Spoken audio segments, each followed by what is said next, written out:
I was a very short kid, believe it or not. I'm like 6'1" now, fortunately.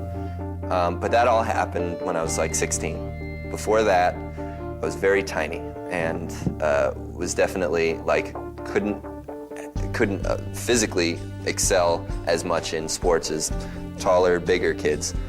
And so that was tough, you know, having to deal with something that you can't really control. It was something that you kind of have to realize that you can't control, and you make do with what you have. So I got into Kung Fu, and you don't need to be tall for that. You can be a tiny little knee kicker, and so that's what I became. My first crush was on a girl named Lauren.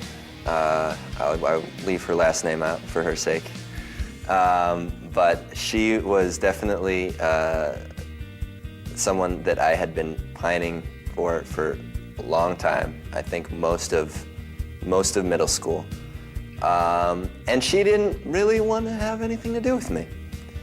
And so it was sort of getting over that was tough.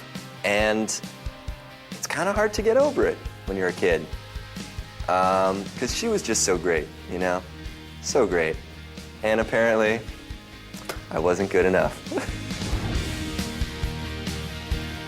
When I was walking back from school one time when I was young and learning Kung Fu, I saw a classmate getting picked on by older kids.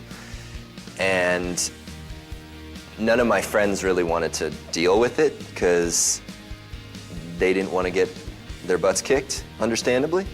But I felt like if I had just walked away, I would kick myself later. And so I went in and got my butt kicked as well, but at least I tried. I would have written myself not to take things too seriously probably as a kid, because I put a lot of pressure on myself to do well in school. And it seemed like, as good as that is, you can go about it in a way that is less stress-inducing and sort of stop and think about your priorities and realize that in the grand scheme of things, as long as you try really hard, you know, the rest is sort of out of your hands. When you give yourself a minute to think, you give yourself a chance to make a better decision.